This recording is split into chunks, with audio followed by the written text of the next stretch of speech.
Welcome to the Braver Angels podcast, a new way of talking politics.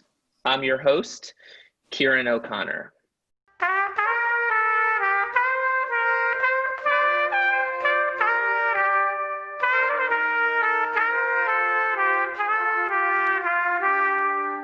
I am coming to you in the midst of the 2020 election. Over the past few days, we've seen the division and rancor in our country escalate to political violence.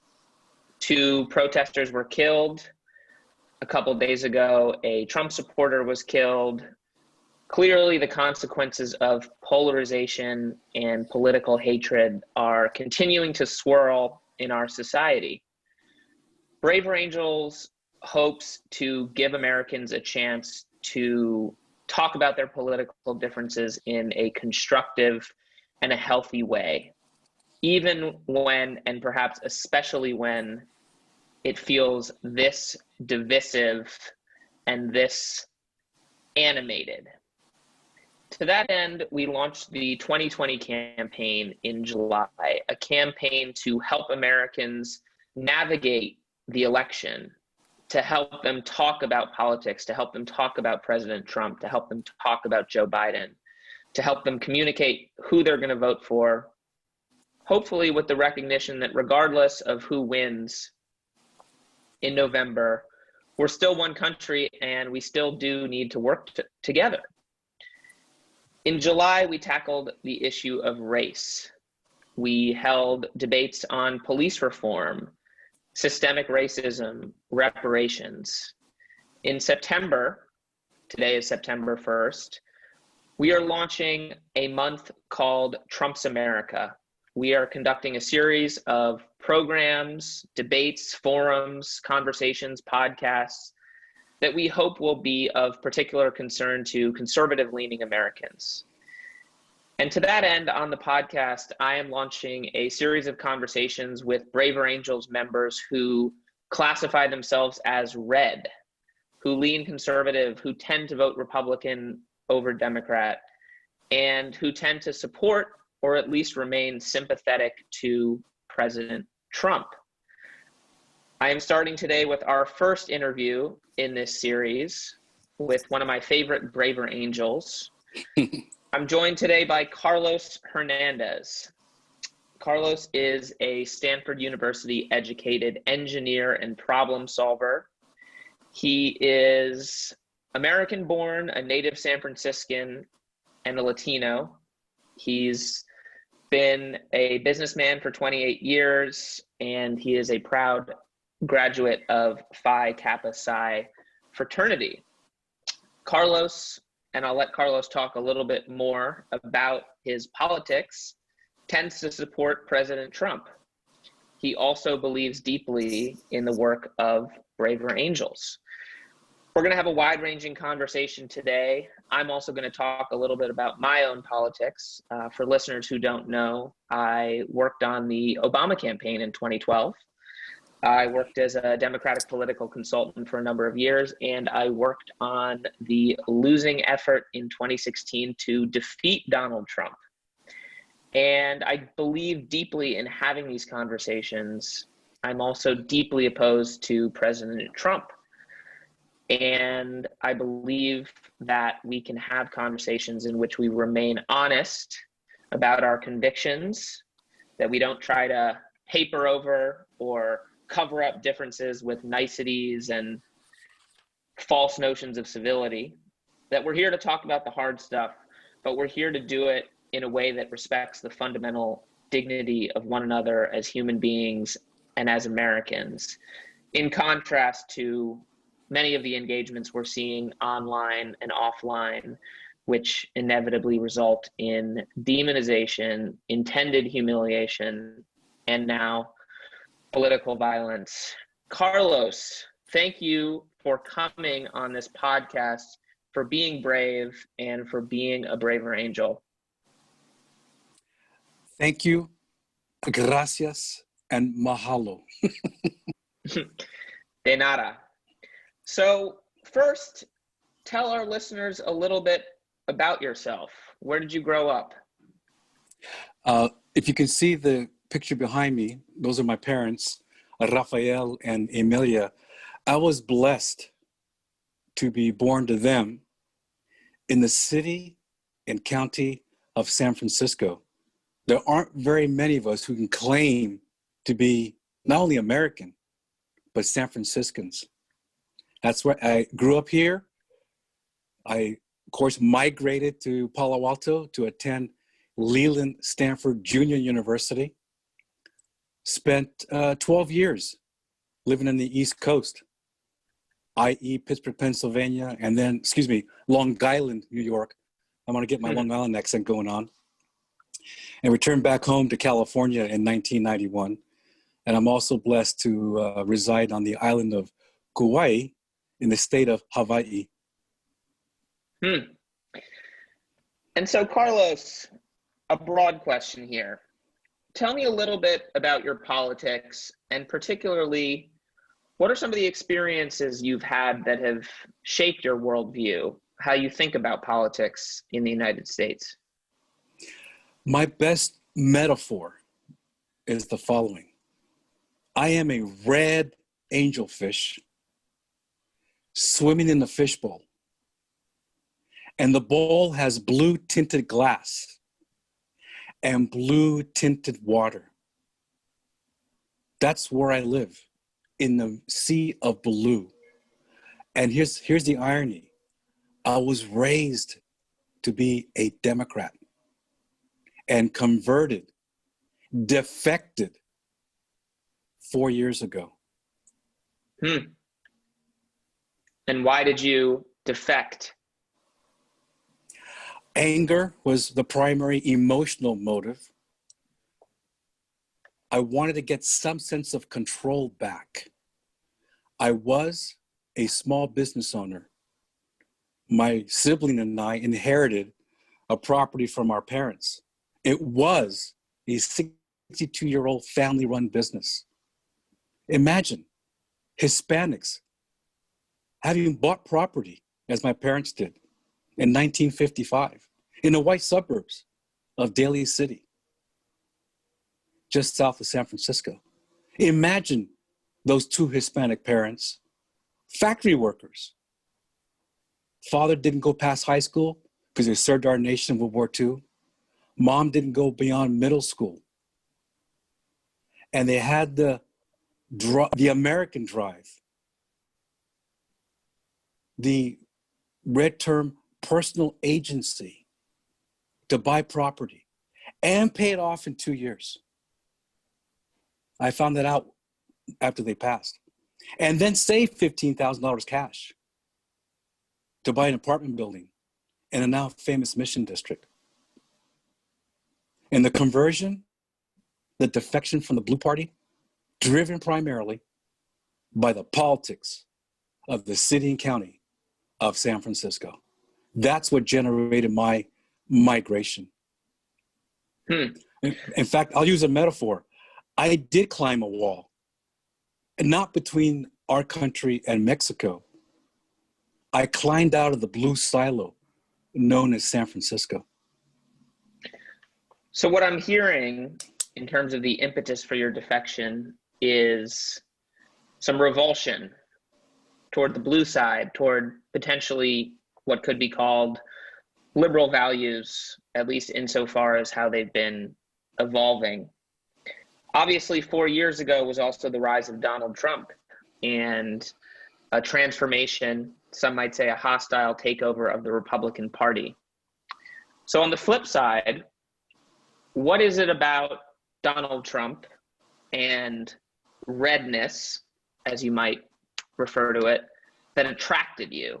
Not just being repelled by blues or blue culture or your blue environment, but what attracted you to redness, and particularly the redness of Donald Trump? Well, first, I'm reminded I'm a braver angel, which means I share an ethos and a culture with you. And I don't mean to cast this widespread dispersion on blues. I will confine my remarks to my experience, to the way blue is practiced in San Francisco.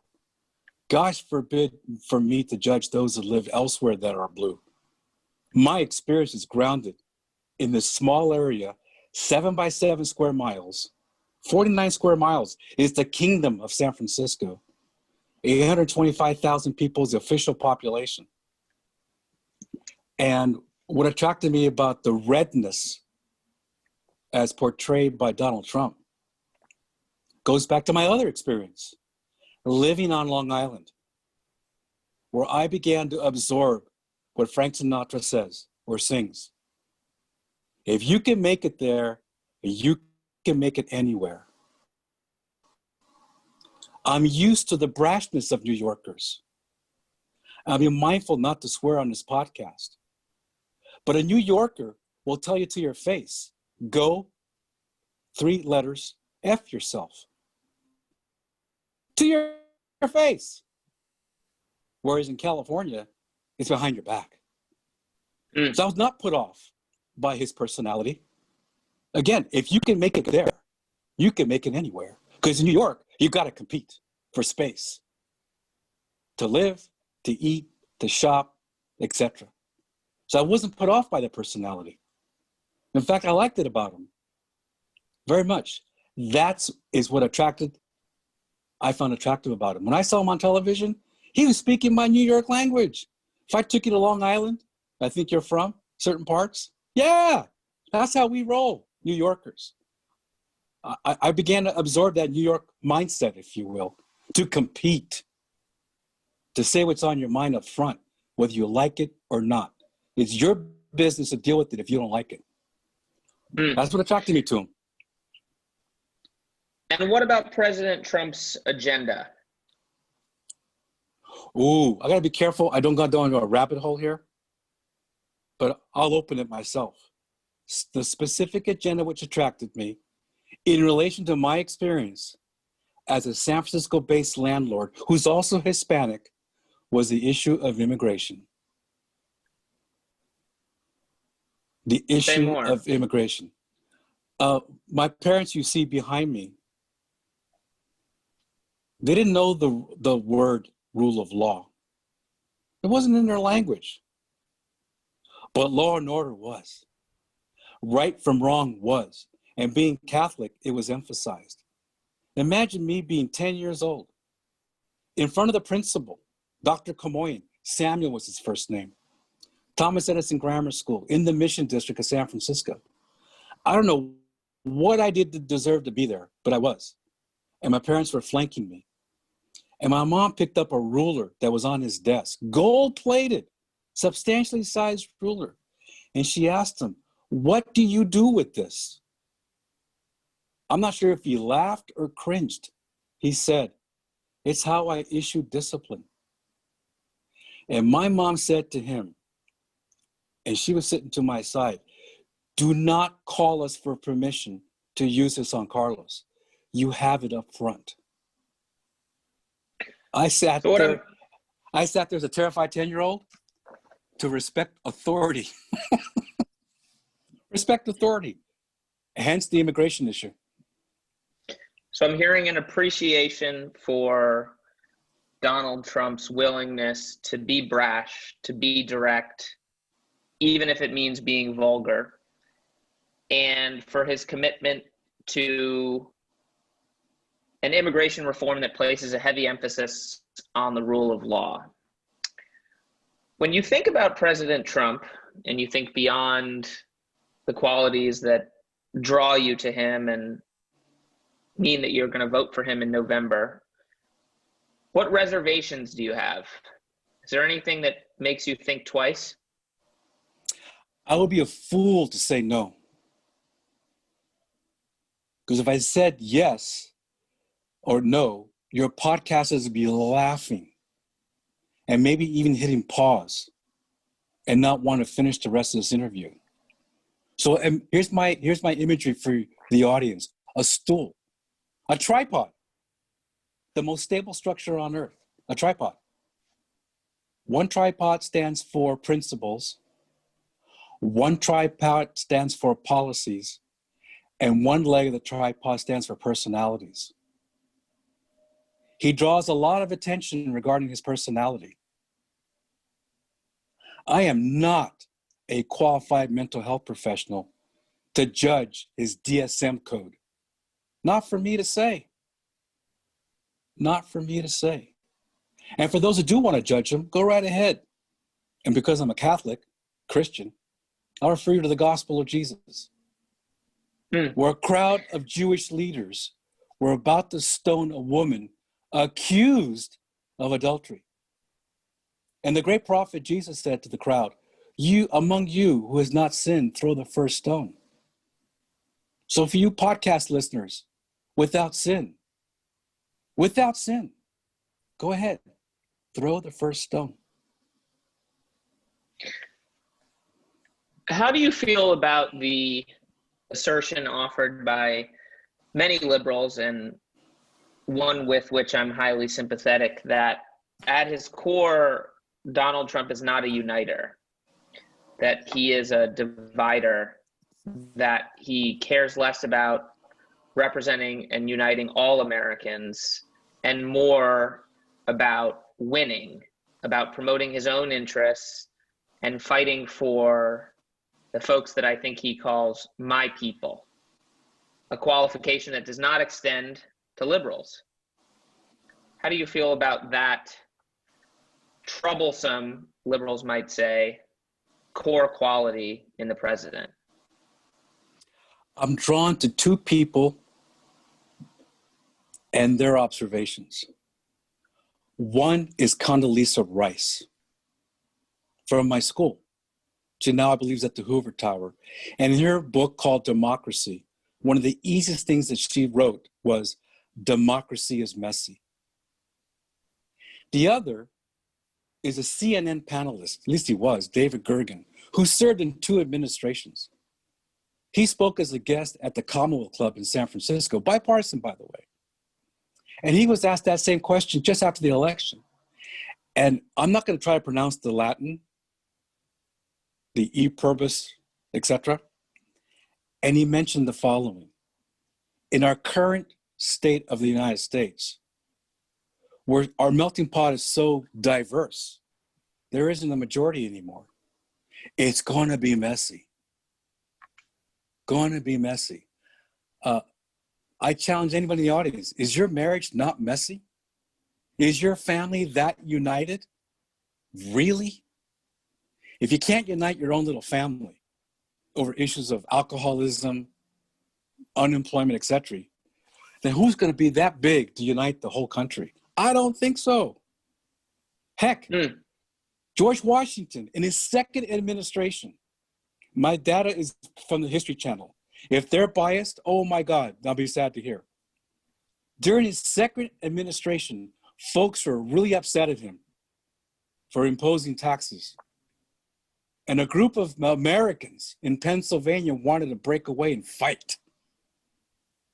During the second administration, we were that young. It was messy even then. So we are a nation of messes, sometimes more manageable than others, depending who's in charge. Not unique to us, not unique to mankind. So what we're going through now might be exceptional to the amount of unfortunate deaths, but I don't think we've ever been perfect. Under whose administration were we ever perfect? I can't think of one. And so what draws you to the work of Braver Angels, and how do you reconcile that with your support for Trump? The reason I ask is because, to my mind, when I see President Trump, in some ways he represents the opposite of the values that we stress at Braver Angels. Empathy, respect, honesty, and compassion.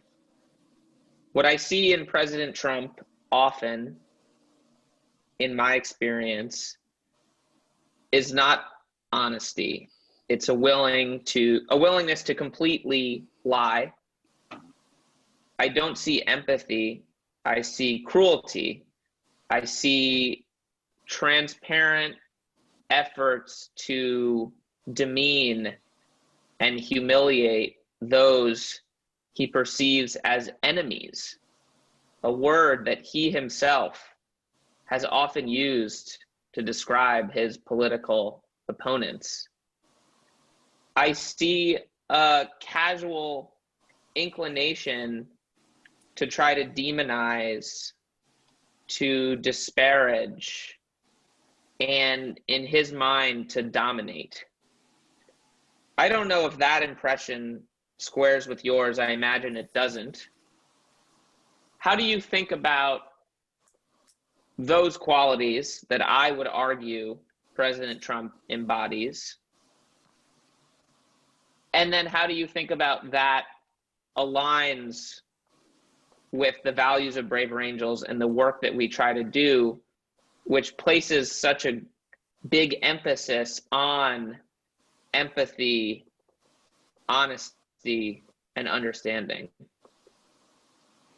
I'm going to first address the various questions and my attempt to unpack them by something I learned and read.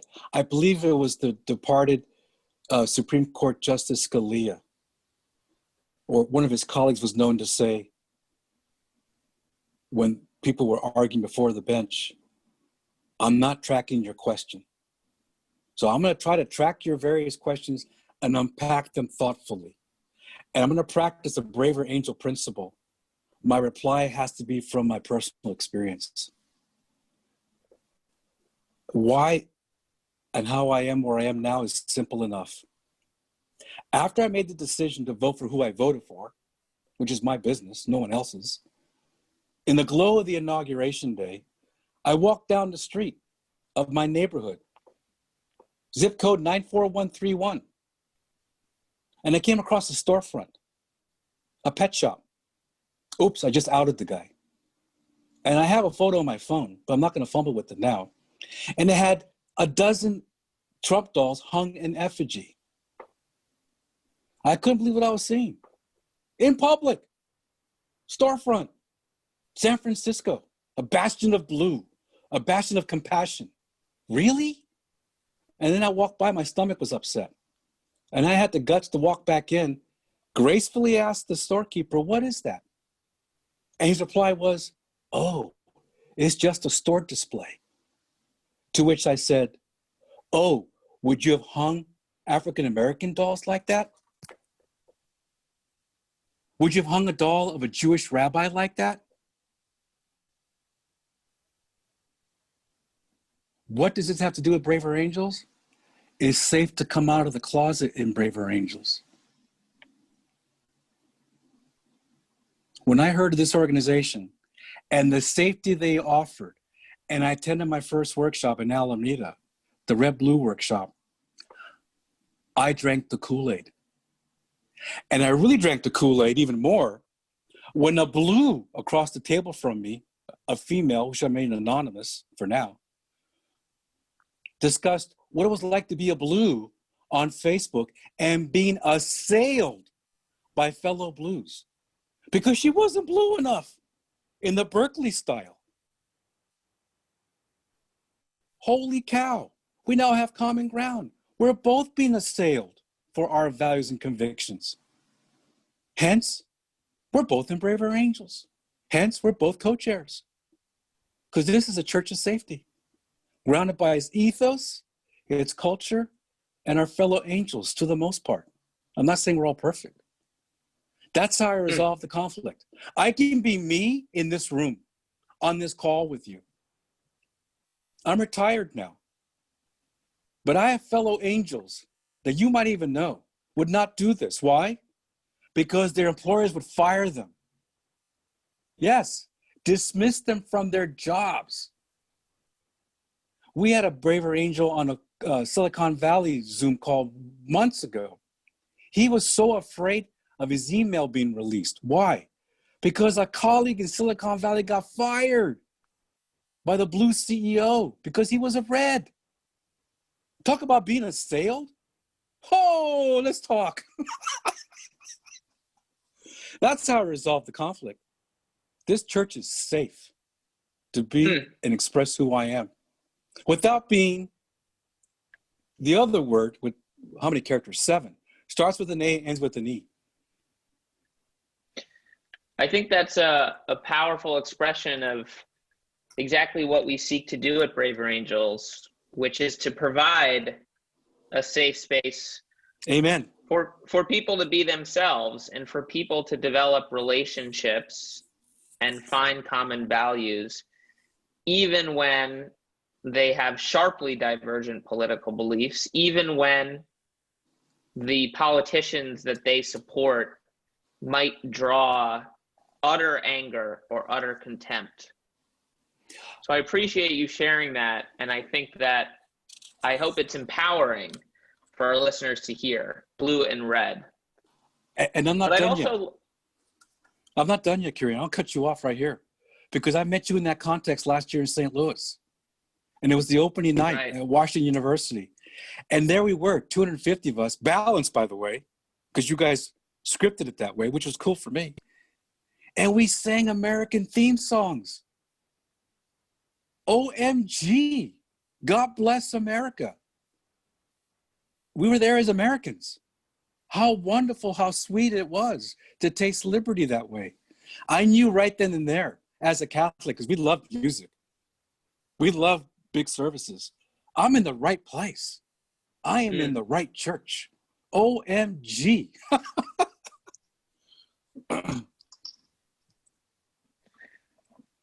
So I want to return just to my last question, the second half of it, because I think that my question ended up being a bit of a run-on and a bit convoluted.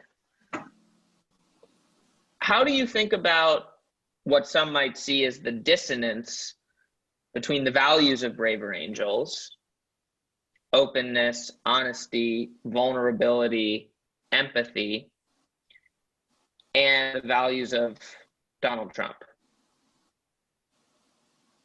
I will answer that by citing another value of Braver Angels. You don't have to pretend. You can say what's on your mind. Of course, it helps if you don't swear, etc., etc. That's how it's resolved. We don't have to like them. You don't have to like them. But there's a seat in the pew where he can feel safe and no one's going to put a gun to his head or a knife to his back. And conversely, if Mr. Biden wins or Ms. Harris shows up or Mrs. Pelosi, she can sit there and not afraid, hopefully, of a gun-toting red, legally licensed to carry, not shooting her in the back of the head.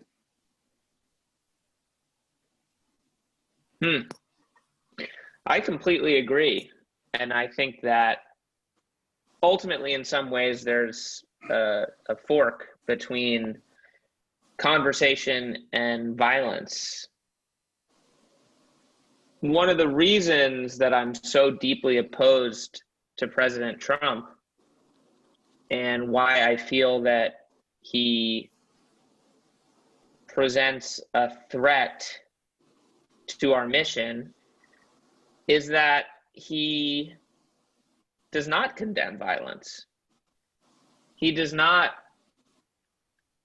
say that he wants everyone to have a safe environment in which no one puts a gun to their head, as you said. To my mind, he flirts with violence. He winks at violence. He offers cover to those who might perpetrate violence against those he calls enemies. Because what do you do against enemies?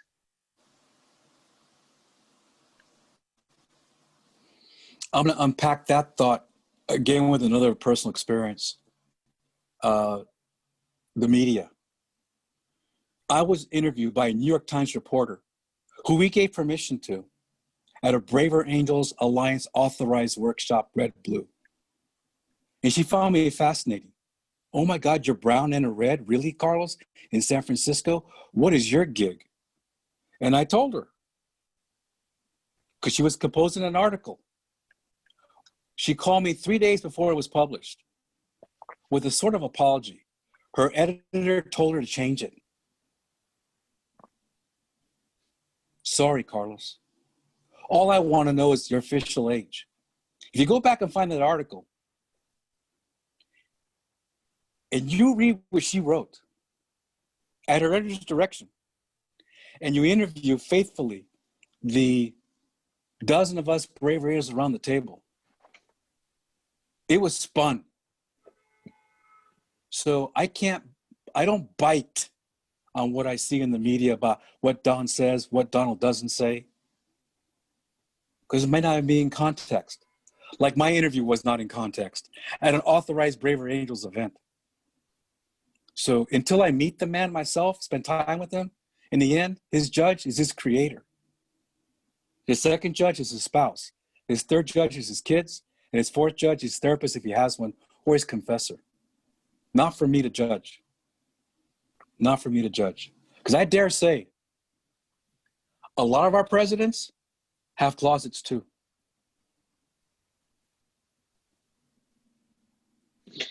I certainly won't dispute that point. Well, you mentioned Braver Angels' efforts to remain open to conservatives and to reach out to conservatives and to Trump supporters in particular, because I will acknowledge that among many of our Reds, never Trumpers, quote unquote, may be disproportionately represented.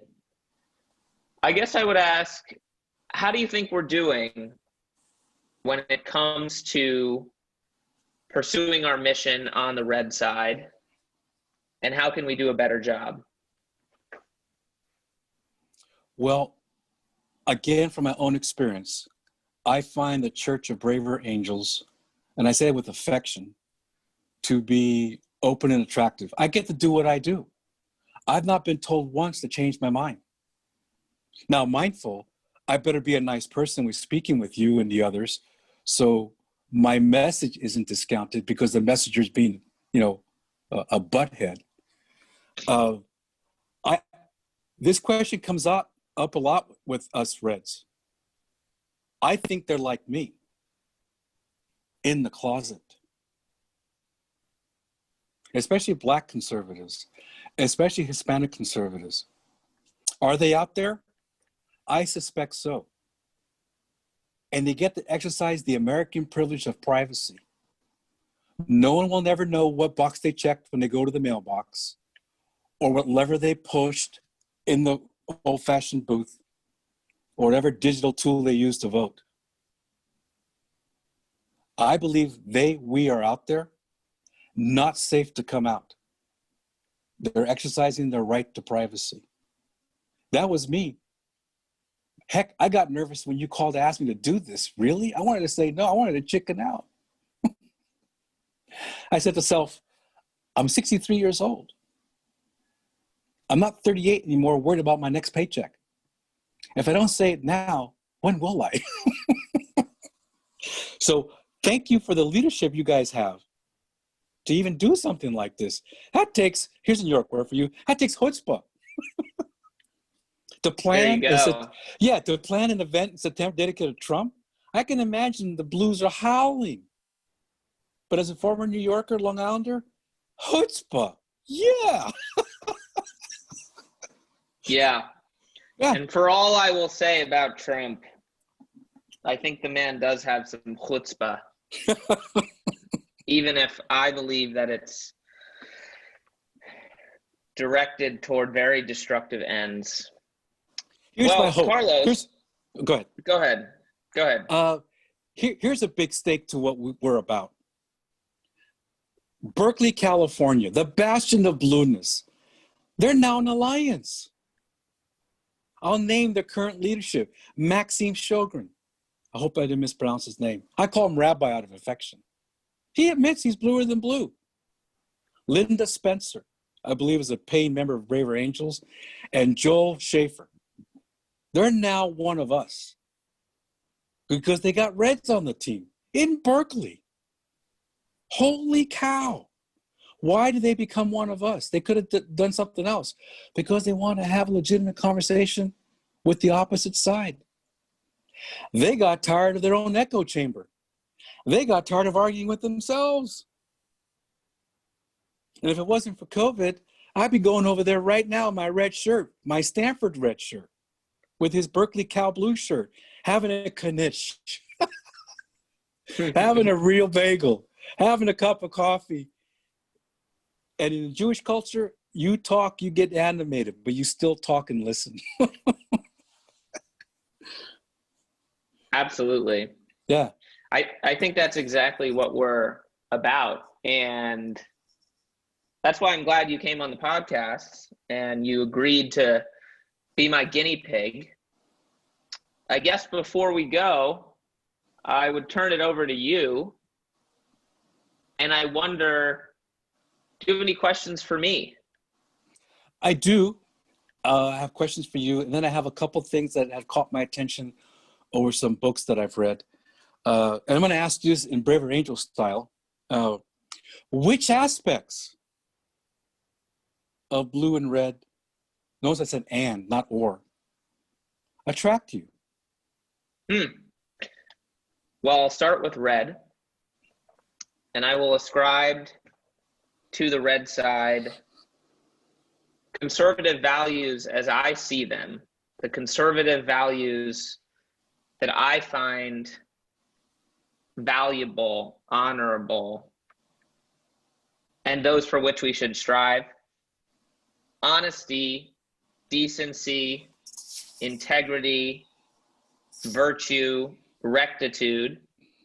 And I'm not saying that these are not liberal values, because I think quote unquote liberal values and quote unquote conservative values get caricatured and polarized like everything else. But I do think in the conservative tradition, there has been a strong emphasis on those values. And that's one reason why I am so opposed to President Trump. I do not think he represents those conservative values.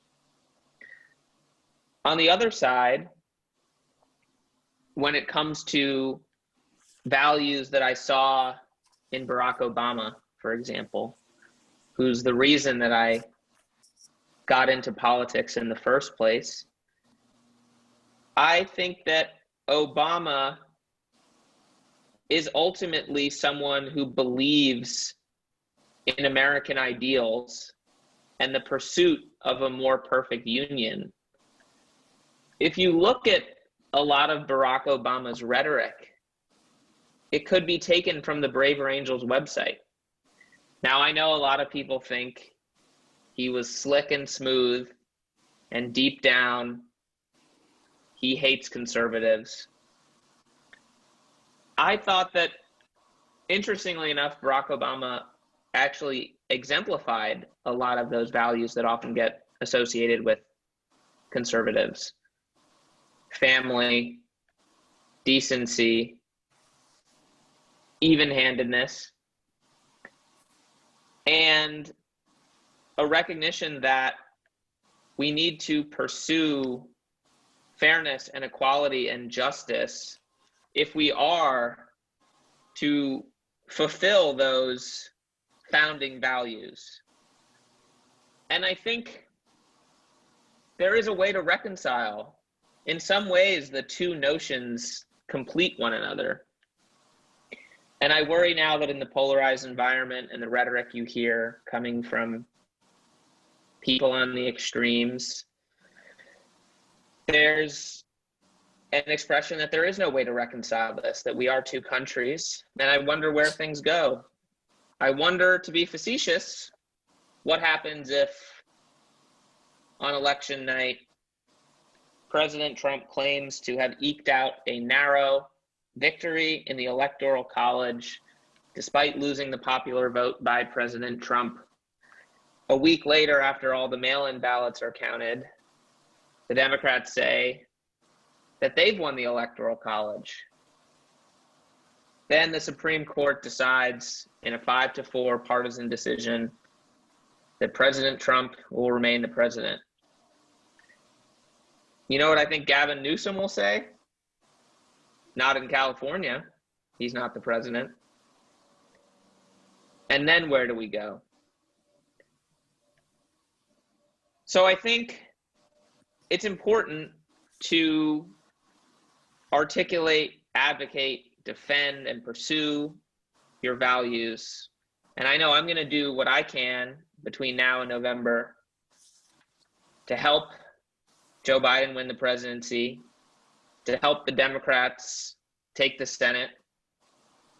But I'm also going to keep doing and redoubling my efforts to do what we're doing it with Braver Angels, because in some ways, that's the more fundamental project. And that's why I supported Barack Obama, because I really felt like in many ways he was trying to unite America. I did not think that he was full of shit. I think he might have gotten a little lost in the sauce, as they said. But I believe in what we're doing, and I'm grateful to people like you, because I think it takes bravery on both sides, but it really does take a lot of bravery to be a Trump-supporting red in San Francisco and to be willing to come on this podcast and to share what you did today. So I'm really grateful and honored that you would do that. And I'm grateful too for what you have done and are doing for our country. And by the way, before I defected, I worked on the Obama campaign too. Voted for him twice. And again, I want to bring my audience back to my experience. It's one thing to admire Obama, his policies, the way he spoke, etc. It's a different story to the way that it was practiced in San Francisco.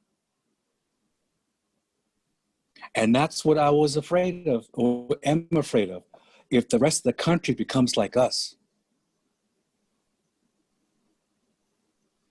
And I got 3 metrics, and they're not mine.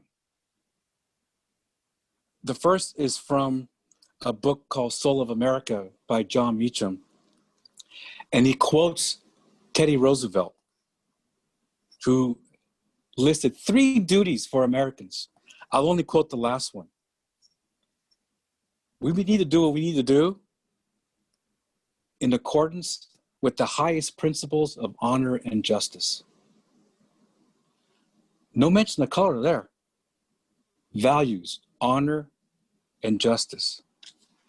The second is from a quote from the book 41, A Portrait of My Father by George W. Bush, writing about his dad. His dad wrote, "If there is to be a period of darkness, so be it. We're in one now. But let us try to bring some candles." So whoever wins on whatever day, and as a Catholic, we're into candles. Bring candles. Light them up. And then the last quote is from the book 3 Days in January by Fox News anchor Britt Baer, who wrote about Ike. I got a tough job before JFK took charge. I love his question. Is it good for America? So if we can do what we need to do as a country, between those 3 signposts, we're going to be okay. If we manage to mess it up, it'll be for future anthropologists, sociologists, psychologists, historians to write about us on how we messed it up. I'll be gone by then, likely. You won't. So I'll be looking down from Braver Angel Heaven, cheering for you, cheering for John Wood and the others. Doherty. All right, guys, get to work. It's not done yet. It's not done yet. Yes. There's a lot of work that remains to be done. And I think that's a good note on which to end. So I would thank you again, Carlos. I would say to our listeners, let me and Carlos know what you thought about this podcast. We want to hear from you. Email us your responses at media@braverangels.org. We take compliments, we take complaints, we take it all. And please, if you like this podcast, subscribe, rate, share. And if you're not a member of Braver Angels, please consider joining. It's only $1 a month. Peace. And join an alliance. Join an alliance. Join an alliance. That's right. Yeah. Join an alliance in your community and come to some of our online debates. We are having a national debate September 3rd. The topic is Trump and Black America. We will have over 1,000 liberals and conservatives from across all 50 states gathering to attend a debate in which participants will be arguing in the Braver Angels way whether they believe President Trump's policies have been good or bad for Black America. We will have a full roster of programming this month, much of which will be dedicated to exploring, engaging, and recruiting Trump supporters. On September 17th, we'll be hosting our second big Coliseum debate. The topic, cancel culture. We'll look to see you there. Thanks so much. Bye-bye.